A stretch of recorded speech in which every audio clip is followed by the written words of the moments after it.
In my 2 decades of watching NBA basketball, I've witnessed some of the most disrespectful moments ever to come out of the sports media. From legends being snubbed to mind-blowing omissions from award lists, the media's decisions have often left fans scratching their heads, wondering how these injustices could possibly be explained. One moment that still sticks with me is Bradley Beal's unbelievable snub from the 2020 All-Star team, despite the man dropping 30 points a game. I mean, are you kidding me? The guy was carrying his team, putting up MVP caliber numbers, and yet, no All-Star nod? That's not just a miss. It's a slap in the face to one of the most underrated scorers of his generation. But that wasn't an isolated incident. I'll never forget 2016, when James Harden, playing all 82 games and averaging 29 points per game, somehow missed out on an All-NBA selection. The media really left the beard out of that conversation, even as he was tearing through defenses night after night. And as if those weren't disrespectful enough, there was the complete disregard for Dwight Howard, a 3-time Defensive Player of the Year and NBA champion, when he was passed over for the NBA's top 75 list in favor of Damian Lillard. No hate on Dame, but you cannot tell me Dwight doesn't deserve that spot. Just when I thought the media's disrespect had reached its peak, ESPN made it clear that we hadn't seen the worst of it. On August 29th, as the WNBA playoffs loomed, ESPN tweeted a rookie ranking that was nothing short of blasphemous. They asked the question, who's leading the Rookie of the Year race? Fine, it's a valid question. But then, they listed Angel Reese above Caitlin Clark. Wait, what? Angel Reese over Caitlin Clark?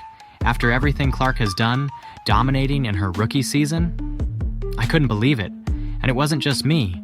Fans across the country were up in arms. To really understand how insane this ranking was, you need to know the backstory. There's a deep, personal rivalry brewing between Angel Reese and Caitlin Clark that goes way back. It all started during the 2023 NCAA Championship when Reese went viral for taunting Clark with the now infamous "you can't see me" gesture and the ring finger point, signaling her impending victory. It was the kind of moment that had the sports world buzzing for days, but the rivalry didn't stop there. When both players transitioned to the WNBA, the tension only escalated.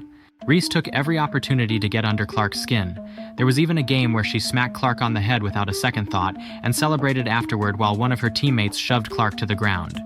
Now, ESPN was adding fuel to this fire, placing Reese above Clark on the Rookie of the Year leaderboard. And let's be clear, this isn't just about the players, it's about narratives. The media thrives on creating drama, and this rivalry between 2 of the biggest stars in women's basketball is their latest spectacle. But sometimes, the media just gets it wrong. Fast forward to August 30th, under the scorching Chicago sun. It was 86 degrees outside, but the heat was nothing compared to the pressure inside Wintrust Arena. This wasn't just another WNBA regular season game. It was the game everyone had been waiting for.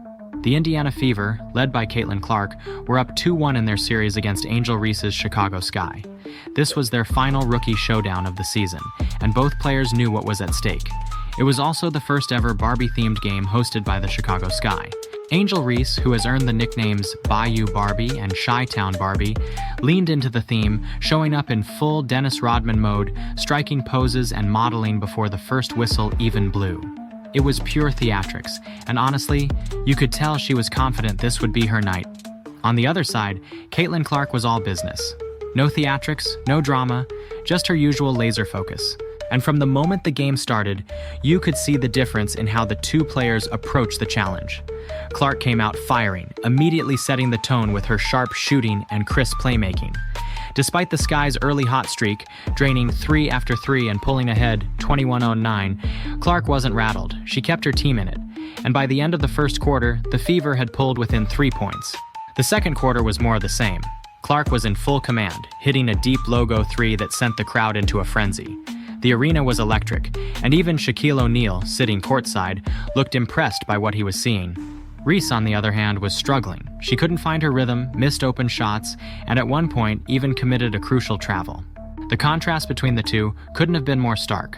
By halftime, Clark had the Fever in control, and it was clear that she was outclassing Reese on her home court.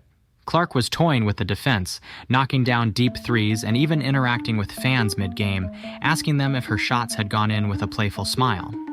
Meanwhile, Reese's night was going from bad to worse. As the third quarter unfolded, the game became a clinic for Clark. She was hitting shots from everywhere, racking up assists, and controlling the tempo like a seasoned veteran. By the end of the third, Clark had 23 points and 9 assists, and the Fever had a commanding 14-point lead. As for Reese, she had managed just 5 points and 7 rebounds and looked completely out of sync. But the fourth quarter is where the real humiliation began. With the Fever up by as many as 25 points, Clark was practically playing horse with the Sky, throwing up casual shots and hitting them with ease. The Sky, frustrated by the blowout, started to get desperate. At one point, Diamond DeShields collided with Clark in what looked like a flagrant foul.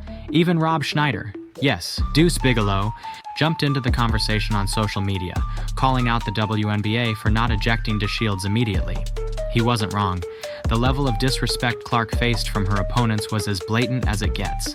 While Clark was having the time of her life on the bench, laughing and sipping Gatorade with her teammates, Angel Reese was still out on the court, desperately trying to pad her stats.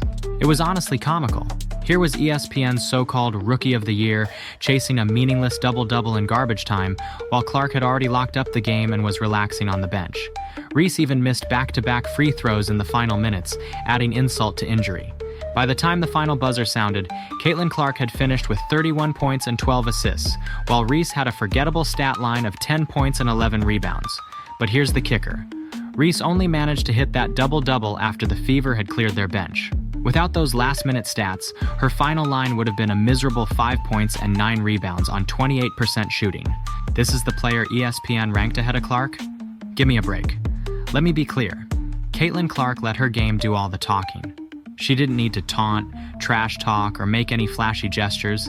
She simply dominated Angel Reese on her own court, and the ESPN rankings? Well, they look even more ridiculous now. So what does this all mean? It's simple. The media can build whatever narratives they want, but the truth always comes out on the court. Caitlin Clark isn't just the Rookie of the Year, she's embarrassing the competition, game after game. And if you think this was her only moment of pure domination, you're wrong. There's a reason the entire USA Women's Olympic team snubbed her.